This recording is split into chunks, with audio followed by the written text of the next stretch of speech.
Karut-marut kebijakan pembelian LPG gas 3 kg harus di pangkalan mulai dirasakan masyarakat. Tak hanya harus antri panjang, aksi nyaris adu jotos juga terjadi akibat situasi memanas antara sesama pembeli hingga dengan pemilik pangkalan LPG 3 kg. Seperti yang terjadi di pangkalan gas di Jalan Maulana Hasanuddin, Batu Ceper, Kota Tangerang, Banten. Merasa kesal dibohongi pihak pemilik pangkalan yang mengumumkan gas LPG 3 kg habis, sejumlah warga lakukan protes hingga nyaris adu jotos. Kemarahan warga semakin memuncak saat mendapati truk pembawa gas LPG 3 kg yang diakui membawa tabung gas kosong, ternyata di tumpukan bawahnya terdapat gas LPG yang siap jual.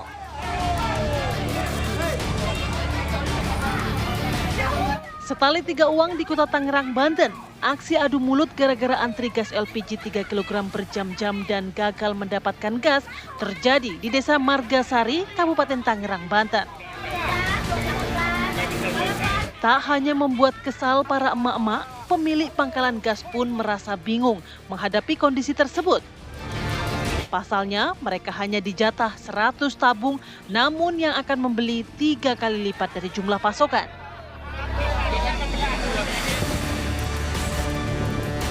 Antrian mengular dan berujung ramai-ramai gagal mendapatkan gas LPG 3 kg juga terjadi di Kecamatan Cimahi Utara, Kota Cimahi, Jawa Barat.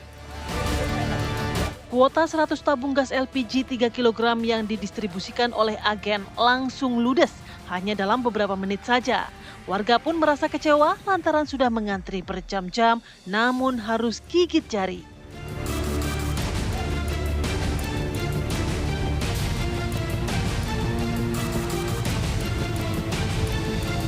Sementara di Petamburan Raya Tanah Abang, Jakarta Pusat, antrian panjang gas LPG 3 kg mengular sepanjang jalan. Lagi-lagi, warga kembali kecewa karena mereka tak mendapat gas LPG 3 kg meski telah mengantri lama. Warga pun merasa heran sejak 2 hari lalu, gas LPG begitu sulit didapatkan. Masifnya warga kesulitan mendapatkan gas LPG 3 kg pasca kebijakan pembelian gas hanya di pangkalan resmi membuat banyak pihak mempertanyakan langkah sosialisasi pemerintah. Benarkah susahnya warga mendapatkan gas LPG 3 kg hingga berhari-hari lantaran pemerintah kurang lakukan sosialisasi?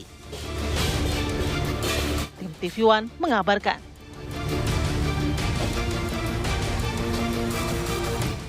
Negara itu mensubsidi harga realnya itu per kilogram itu negara mensubsidi sekitar 12.000 ya Pak. 12.000 rupiah kurang lebih per kilogram. Kalau 3 kilogram satu tabung itu berarti kurang lebih sekitar 36.000 rupiah per tabung. Laporan yang masuk ke kami, subsidi ini LPG ini ada yang sebagian tidak tepat sasaran. Ya mohon maaf tidak bermaksud curiga nih. Ada satu kelompok orang yang membeli LPG dengan jumlah yang tidak wajar. Ini untuk apa? Harganya naik. Sudah volumenya tidak wajar, harganya pun dimainkan. Nah dalam rangka mentertibkan ini, maka kita buatlah regulasi sebenarnya. Bahwa beli di pangkalan, karena harga sampai di pangkalan itu pemerintah bisa kontrol. Kalau harga di pangkalan itu dinaikkan, izin pangkalannya dicabut. Dikasih denda, dan kita bisa tahu siapa pemainnya. Nah cuman memang dengan pengencer tidak diberikan itu, karena yang biasanya main ini kan di level di bawah. Sekarang saya dapat memahami, contoh di Jakarta Timur, di tempat saya tinggal. Pengencer itu biasanya cuma 100 meter saya bisa dapat LPG di pengencer itu. Sekarang mungkin bukan 100 meter, tapi mungkin 500 atau 1 kilo. Kadang-kadang tempatnya pun belum tahu, karena di pangkalan gitu. Ini yang membuat sekarang ada sedikit peralihan. Nah tetapi ada Pak Dirjen ini, saya sudah meminta agar pengencer-pengencer yang sudah memenuhi syarat itu dinaikkan statusnya menjadi pangkalan.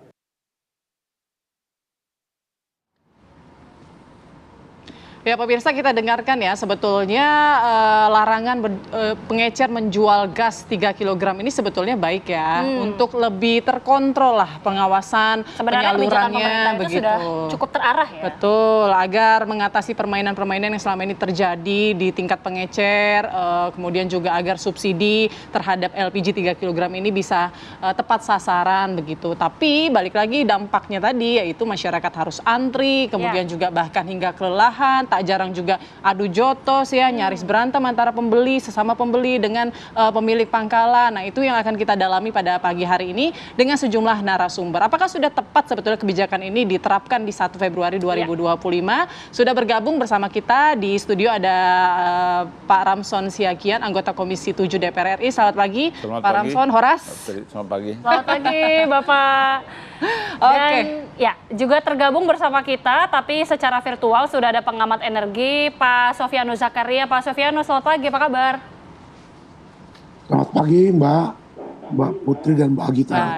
Kabar baik. Ya, nah sebelum kita berbincang dengan dua narasumber, kita juga mau memantau terlebih dahulu nih bagaimana kondisi masyarakat pada pagi hari ini. Apakah antrian juga masih terjadi di semua Apakah ada adu jotos lagi? Jangan ya, sampai ya. Betul, ada rekan kami Atika Harhab yang akan mengabarkan langsung dari lokasi. Silakan Atika, bagaimana pantauan Anda? Ya baik, selamat pagi Putri, Agita dan juga pemirsa. Memang benar per 1 Februari 2025 lalu pemerintah telah resmi melarang penjualan gas melon atau gas LPG seberat 3 kg oleh pengecer begitu ya, yang mana pembelian gas melon atau gas seberat 3 kg ini hanya bisa didapatkan di pangkalan dan juga sub penyalur yang resmi oleh Pertamina sebagai distributor begitu ya. Saat ini juru kamera saya mungkin bisa memperlihatkan begitu ya kepada Anda Putri, Agita dan juga pemirsa. Saat ini tepat langsung saya mengabarkan ini merupakan pangkalan LPG Calim, sedang ada penyaluran ataupun pemasukan tabung gas begitu ya dari distributor Pertamina resmi. Yang mana pengecer kalau dari aturannya memang mengatakan pengecer yang ingin menjadi subpenyalur ini perlu melakukan pendaftaran melalui sistem OSS atau online single submission. Kalau dilihat begitu ya Putri, Agita dan juga pemirsa, memang di sejumlah pangkalan maupun subpenyalur lainnya terjadi antrian dan juga keterlambatan datang stok tabung gas melon ini atau tabung gas sebesar 3 kg ini. Namun saya akan mengajak Anda Putri, Agita dan juga pemirsa untuk mengetahui lebih lanjut kepada penjual yang ada di pangkalan Calim ini. Selamat pagi Bapak Edi. Sedikit kita berbincang Pak soal peraturan pemerintah yang melarang gas LPG ini dijual oleh pengecer. Bagaimana tanggapannya Pak? Ya kalau masalah pangkalan sih boleh-boleh aja. Apakah masyarakat terima dengan keadaan begini? Ya kan ini kan keadaan, kalau di sini kan nggak ada antrian, setiap hari terpenuhi. Jadi nggak ada keluhan masyarakat. Kalau memang kita ketahui kan di sejumlah daerah ini kelangkaan begitu ya, diketahui adanya kelangkaan dan menyebabkan antrian masyarakat yang cukup panjang begitu. Hal ini mungkin di lingkungan di sini tuh bagaimana Pak? Di sini aman-aman aja Mbak. Ini kan udah tahu sendiri kan, nggak ada antrian. Jadi santai-santai aja lah. Ini kan untuk terpenuhi untuk masyarakat doang ini. Kalau stok penyaluran dari distributornya sendiri bagaimana Pak? Aman, setiap hari nyampe, tergantung data tiap harinya. Oke, kalau harga pengecerannya sama atau enggak Pak? Sama Pak, Mbak. Iya. Terima kasih Bapak Edi. Siap. Silakan melanjutkan aktivitasnya. Itu tadi Putri, Agita dan juga pemirsa. Tanggapan langsung dari penjual begitu ya di pangkalan Calim ini, karena memang kalau di daerah sini di Cipinang ini memang tidak adanya kelangkaan begitu ya. Jadi di sini pemasukan ataupun pendistribusian tabung gas melon ini masih tercukupi. Memang kalau kita ketahui di sejumlah daerah adanya kelangkaan dan keterlambatan begitu ya datangnya tabung gas dari distributor. Sementara demikian kembali ke studio. Baik, Terima kasih Atika Harahap, informasi langsung dari Cipinang. Kalau dilihat sih dan wawancara juga dengan pedagang ataupun pemilik warung sih aman ya. Kalau di situ pagi-pagi masih aman. Pagi ya. Tapi kita belum tahu di daerah lain, mudah-mudahan juga aman juga. Tapi faktanya kan memang beberapa hari terakhir ini antrian panjang, bahkan sampai adu jotos juga. Ini menjadi pertanyaan juga tentunya ya Putri dan juga pemirsa. Kita mungkin langsung bahas pertama bersama dengan Pak Ramson. Pak Ramson, melihat fenomena ini sebenarnya bagaimana sih? Sebenarnya kan pemerintah ini seperti dibilang Putri tadi, kebijakan yang dilakukan justru supaya mengontrol. Tapi kan faktanya terjadi antrian, bahkan ada konflik juga terjadi di antara masyarakat ini. Ini terjadi gejolak sebenarnya. Terlalu cepat waktu itu, kalau nggak salah 1 Februari, Menteri SDM atau Kementerian SDM menyampaikan bahwa di stop penyerahan LPG 3 kg ke pengecer. Nah, jadi tanpa dipersiapkan instrumen pengganti pengecer, karena pangkalan itu kan kalau di satu kelurahan itu kan jauh. Jadi kalau pengecer itu dia punya warung, dia letakkan di situ 8, 10 atau 6. Jadi dekat, yang tetangganya dekat. Tapi dengan tidak boleh pengecer menjual LPG 3 kg, akhirnya mereka cari-cari pangkalan. Bayangkan kalau 1 kelurahan 1 pangkalan, ataupun 2 pangkalan 1 kelurahan, ke sana akan berbondong-bondong masyarakat untuk membeli, seperti itu jadi antri. Nah, ini yang memang menjadi problem. Seharusnya waktu Pak Menteri mau mengumumkan tidak boleh menjual, artinya pengecer tidak boleh menjual, harus disiapkan instrumennya sehingga rakyat tidak sulit. Apalagi Bapak Prabowo Subianto, presiden yang visinya ekonomi kerakyatan, biarpun dengan swasembada energi. Jadi harus tetap memihak kepada kepentingan rakyat. Sebelum dibuat suatu kebijakan harus ada solusi kalau ada dampak dari kebijakan tersebut. Persoalannya di situ. Sebenarnya tidak sulit, karena seperti di Jawa Tengah tidak ada gejolak. Kebetulan dapil saya Jawa Tengah.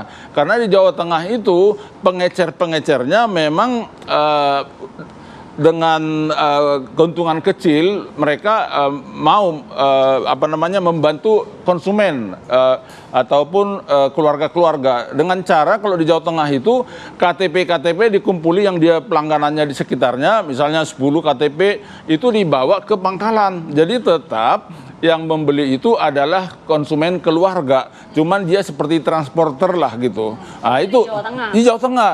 Di sini kan udah heboh, yang di sini kan Banten sama Jakarta. Jadi seakan-akan menjadi opini publik secara nasional. Ini kan tidak bagus sebenarnya. Itu makanya kadang-kadang pembuat kebijakan itu kalau membuat suatu kebijakan dipikirkan dulu dampaknya, baru udah ada siap solusinya. Jadi itu maksudnya terburu-buru kebijakan? Ya seharusnya udah disiapkan dulu. Sebenarnya soal lebih awal nggak apa-apa, tapi persiapannya lebih awal, harus begitu sebenarnya. Jadi cukup mengagetkan masyarakat memang. Iya, jadi apalagi ini di Banten dan di Jakarta lagi. Akhirnya langsung menjadi opini publik. TV pun dekat, belum lagi medsos. Jadi heboh sekali kan. Jadi nggak enak kan.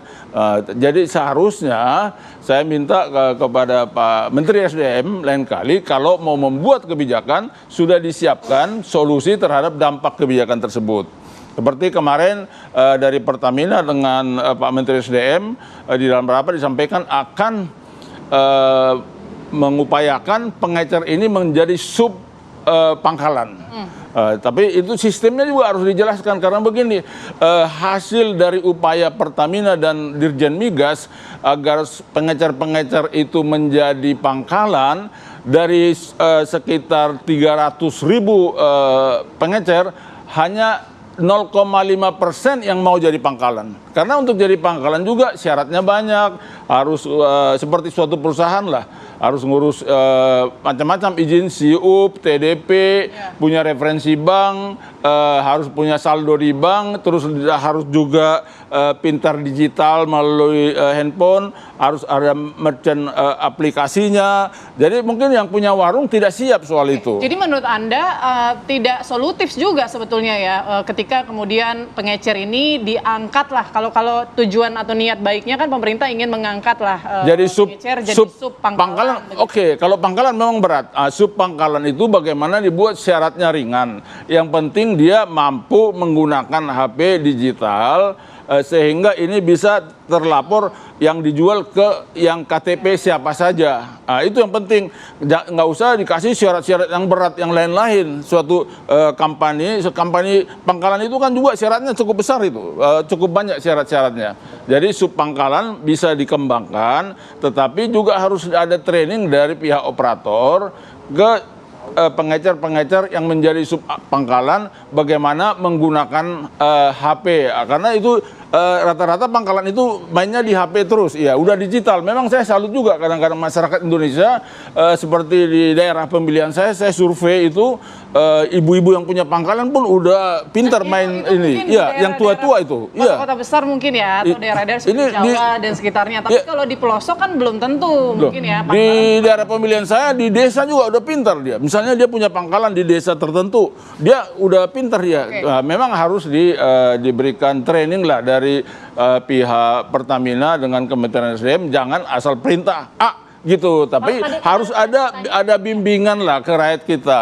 Rakyat kita itu Indonesia itu sangat baik, rakyat Indonesia. Oke, pada faktanya kan sampai saat ini kalau kata Bang Rasnom tadi terkesan buru-buru, padahal harusnya itu tadi harus ada penyiapan instrumen dulu, harus ada penyiapan pelatihan dulu bagi para calon-calon sub pangkalan ini. Saya ke Mas Sofiano Zakaria atau Pak Sofiano Zakaria, kalau kata Bang Ramson, sebenarnya ini kok terkesan terburu-buru ya, padahal belum ada disiapkan. Sebenarnya kebijakan itu oke. Kebijakannya oke, tapi dampaknya karena terlalu terburu-buru, jadi masyarakat tidak siap, terjadi konflik sosial sampai ada adu jotos segala.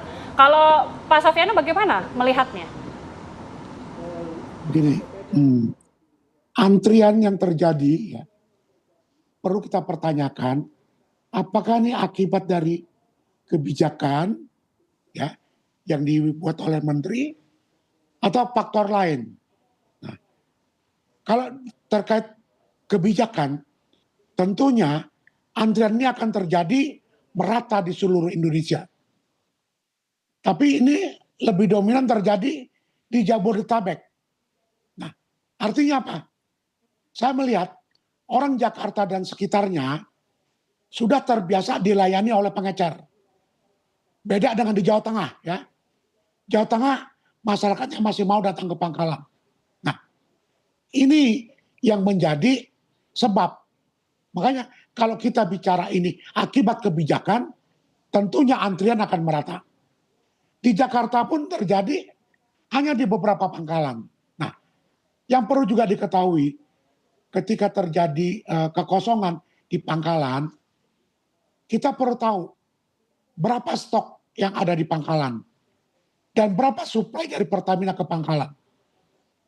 Pangkalan itu hanya dapat jatah kecil. Ya. 1 bulan paling mereka dapat 4 LO. 1 LO 560. Itu maksimal. Di Jawa Tengah malah sedikit sekali jatah buat pangkalan. Alokasi buat pangkalan paling banyak 2 LO per bulan. Artinya sekitar 1.000 tabung. Nah, ketika pangkalan diserbu oleh ratusan orang, tentu dalam waktu sekejap pun habis stok itu yang ada di pangkalan. Gitu Mbak Putri. Oke, jadi itu karena memang kita terbiasa, warga Jabodetabek terbiasa dilayani pengecer, atau memang jumlah pangkalannya ini perlu diperhatikan, jangan sampai misalnya pangkalannya satu untuk satu kelurahan misalnya kayak gitu. Idealnya memang di setiap RT itu ada pangkalan ya. Pangkalan yang pasif ya, yang menetap ya, pangkalan ya. Pengecer ini kan ada pengecer pasif dan ada pengecer bergerak ya. Pengecer yang pasif tuh yang punya warung kecil, mereka siap tabung 10 tabung, 20 tabung. Tapi juga banyak yang gerobak motor, mereka mobile, bergerak kemana-mana. Nah, makanya ini harusnya, itu kan Pertamina sudah punya program OPO. One village, one outlet. Harusnya di setiap RT ada pangkalan. Harusnya. Nah, makanya saya juga bingung kok tiba-tiba sekarang Menteri membuat kebijakan mengalihkan pengecer ke pangkalan. Nah, jadi program OPO-nya apakah sudah berjalan atau belum? Ini yang perlu kita pertanyakan. Nah, jadi makanya itu kembali tadi, kalau terjadi kekosongan sesaat ya, saya tidak bilang kelangkaan antrian ini. Apa penyebabnya? apakah ini juga efek dari kemarin libur panjang? Ketika libur panjang, umumnya Pertamina hanya memasok pada hari-hari kerja. Hari-hari libur itu biasanya tidak ada pasokan LPG ke pangkalan. Itu yang perlu kita tahu dari Pertamina. Begitu, Mbak. Oke. Jadi sebenarnya kalau kuota untuk Provinsi Banten sama DKI itu cukup. Kalau untuk DKI kuotanya untuk 2025 407.000 metrik ton. Untuk Banten 390.826 metrik ton. Stoknya masih banyak. Jadi soal sistem distribusi aja. Memang waktu itu pengecer mungkin ada yang main harga dinaikkan tinggi. Ini sebenarnya bagus itu diangkat menjadi sub pangkalan, tetapi harus disiapkan instrumennya. Ya.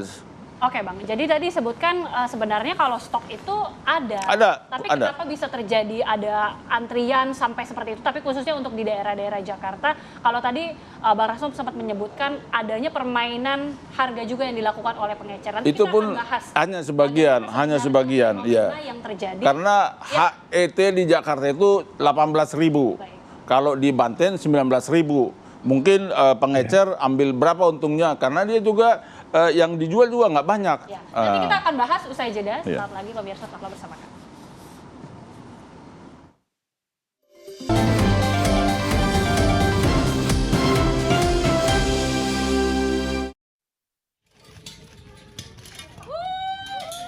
Warga di Kampung Sawah Dalam, Kelurahan Panunggangan Utara, Kecamatan Pinang, Kota Tangerang, Banten, membuang tabung gas LPG 3 kg sebagai bentuk protes kepada pemerintah.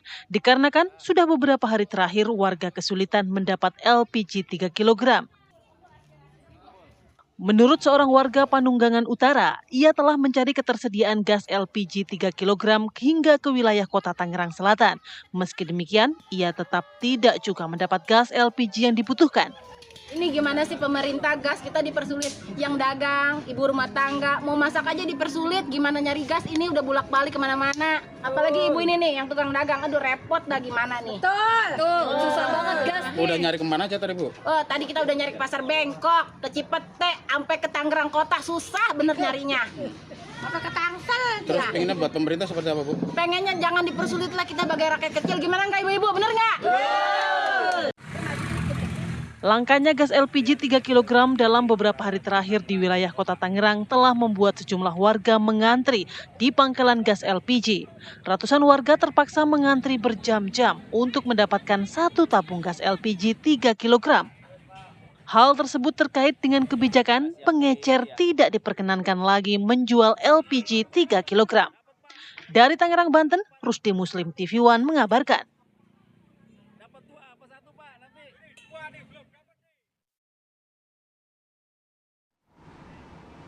Ya, pemirsa, kita lihat ya tadi bagaimana masyarakat tuh kayaknya udah stres banget lah untuk dapetin, udah antri capek-capek, kadang-kadang stoknya habis begitu di pangkalan tersebut gitu. Tidak ada informasi pangkalan mana yang kemudian mungkin bisa jadi kita nggak tahu juga ya pangkalan dekat rumah kita tuh di mana sebetulnya ya. Banyak yang mungkin terinfo, sudah gitu. terbiasa membeli di pengecer. Jadi ketika diminta untuk membeli ke pangkalan juga jatuhnya bingung. Ini juga salah satunya pemirsa, banyak warga yang sulit mendapatkan gas LPG 3 kg pasca larangan jual bagi pengecer sejak 1 Februari 2025. Sebagian warga ini di Lebak, Banten ini terpaksa kembali menggunakan kayu bakar, pemirsa.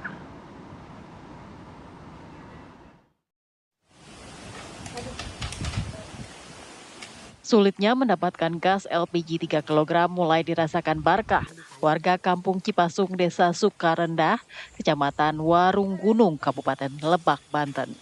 Selama 2 pekan ini, Barkah terpaksa beralih menggunakan kayu bakar untuk kebutuhan masak sehari-hari. Udah nyari ke warung-warung nggak ada, terus nyari ke agen nggak ada, ke Sampai, ke Warung Gunung jauh teuing. Pokoknya segala masak di kayu bakar sekarang. Menurut Barkah, harga gas LPG 3 kg saat ini Rp25.000, namun sulit didapat. Ia juga kerepotan mencari kayu bakar karena mengurus anak-anak sekolah. Sini goloknya nih buat dimudahkan lah gitu, gas ada lagi gitu. Terus kan saya kan anak sekolah, terus repot kalau kalau nyari kayu kan repot. Kalau ada gas makan gampang gitu, tinggal jetrek aja. Warga berharap pasokan gas LPG 3 kg akan kembali normal. Dari Lebak, Banten, Andre Sopian, TV One mengabarkan.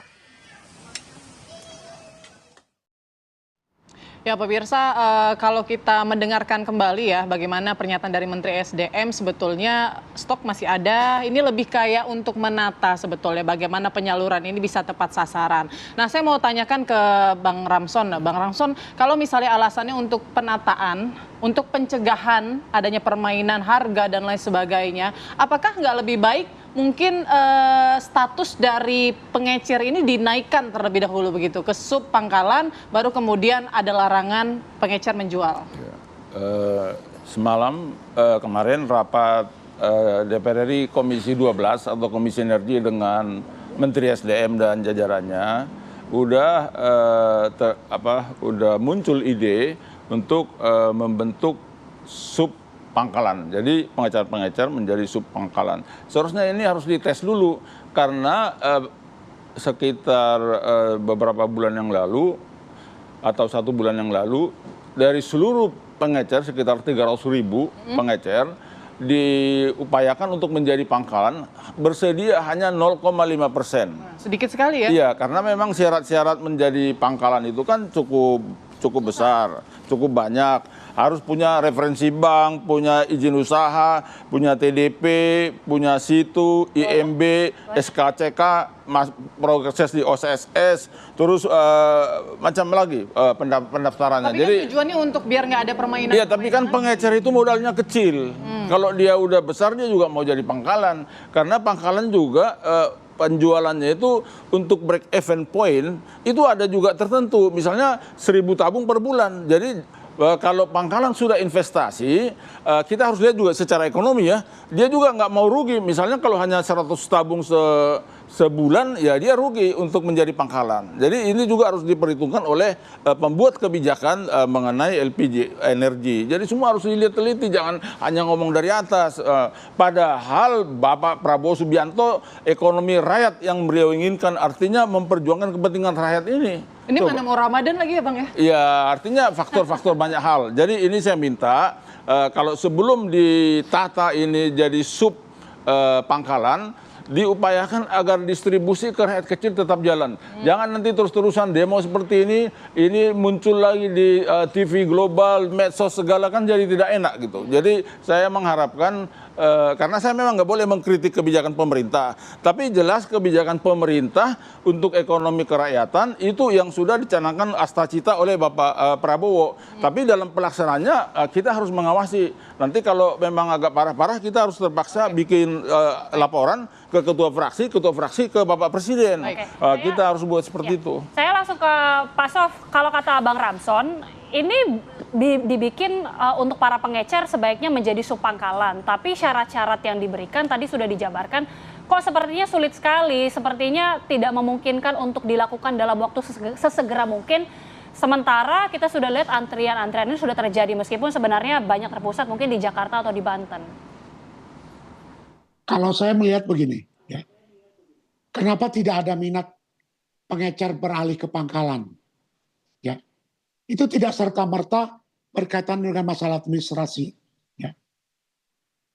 Pengecer dapat menjual LPG di atas head pangkalan. Ya, jadi kalau head pangkalan 18.000, mereka bisa menjual dengan 25.000 dengan catatan mereka mengirim langsung ke rumah, masangin ke kompor. Nah, ketika mereka diangkat menjadi pangkalan, mereka akan ikut aturan bahwa mereka hanya dapat margin pangkalan Rp2.000 per tabung.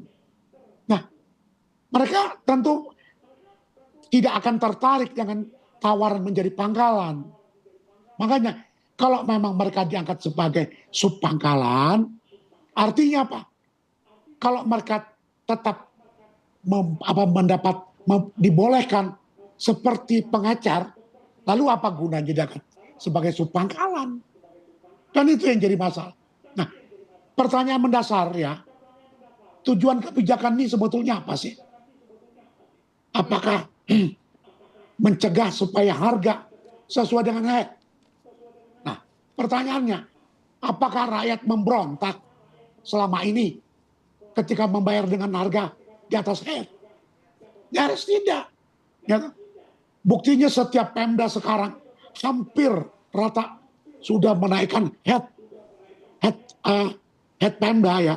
Rata-rata menjadi 18.000, 20.000. Tidak ada yang demo. Tidak ada yang stop masak. Tidak ada yang bergerak. Mereka terima-terima saja gitu. Nah, makanya jadi pertanyaan mendasarnya. Tujuan kebijakan ini buat apa dulu? Itu yang paling penting. Nah, kalau dari sisi distribusi, pengecer itu sudah membantu, ya kan? Ikut membantu distribusi melakukan penyaluran. Sehingga hampir tidak ada gejolak. Nah, kalau kembali ke masalah harga, yang harus dibenahi adalah apa? Pemerintah harus menata ulang penetapan HET. Sehingga tidak ada perbedaan HET dari satu wilayah ke wilayah lain. Nah, ini bisa memancing lari LPG, katakan Jakarta, HET-nya cuma 18.000 ya. Sementara di Bekasi 20.000. Nah, ini LPG Jakarta bisa lari ke Bekasi. Karena jual di Bekasi lebih mahal. Nah, ini yang harus ditata oleh pemerintah pusat. Karena selama ini saya melihat nyaris pemerintah pusat membiarkan saja pemerintah daerah menentukan HET tanpa koordinasi dengan wilayah-wilayah yang berdekatan. Gitu Mbak. Oke, Bang Sofyano, waktu kita terbatas, mohon maaf, mungkin Bang Ramson bisa sedikit memberikan solusi ya begitu ya. Mungkin sekarang solusinya dianggap memunculkan masalah baru, tadi antrian dan lain sebagainya. Apakah ada solusi lain untuk memantau regulasi, tempat subsidi dan lain sebagainya? Sebenarnya gini, pangkalan itu banyak sekitar 80% mereka jual langsung ke rumah tangga yang datang. Tapi banyak juga rumah tangga atau rakyat yang mungkin terlalu jauh, jadi ke pengecer. Lebih baik pengecer itu kalau mau beli ke pangkalan, bawa KTP dari ke siapa dia mau jual. Bisa aja dia... Jadi kayak order PO ya? Dia gitu seperti transporter lah. Mungkin langganannya ada 20 orang, jadi setiap beli 10, datang dia ke pangkalan. Dia mungkin bawa dorong-dorong itu. Jadi dia juga bisa survive sebelum bisa dilaksanakan sub pangkalan. Jadi sebenarnya tinggal di training aja. Karena Pertamina udah sangat bagus. Merchant aplikasinya itu ke seluruh pangkalan ada. Jadi Pertamina tinggal ini kontrol aja langsung misalnya ke JM mana, dari JM ke manajer ke langsung, sehingga bisa diberitahukan kepada setiap agen, setiap pangkalan agar mengarahkan pengecer seperti itu. Dan bisa terkontrol juga. Iya, jadi instrumen. Jangan, maksud saya sebelum dimulai kebijakan sub pangkalan harus ada solusi. Jangan lagi ada demo antri-antri yang berlebihan seperti itu. Kita harapkan gitu ya, Bang ya. Kita harus menjaga citra Bapak Presiden Prabowo. Ini sistemnya jadi kayak just tip ya. Jadi memang hanya orang-orang yang memiliki ataupun yang masuk kriteria orang yang boleh beli gas melon yang membeli gas tersebut lewat si just tipper tadi. Ya, semoga ini bisa diaplikasikan sambil menunggu juga tentunya pemerintah harus bisa mengevaluasi kebijakan seperti yang tadi dijelaskan Bang Ramson. Ya, menggunakan instrumen-instrumen yang ada. Betul. Terima kasih sekali lagi Bang Ramson Siagian. Terima kasih juga Bang Sofyanus sudah bergabung bersama kami di Apa Kabar Indonesia Pagi. Kita akan tunggu bagaimana kemudian evaluasi dari kebijakan ini dan mudah-mudahan tidak ada ricuh lagi, tidak ada adu jotos lagi, semuanya bisa terlaksana kebijakannya dengan baik.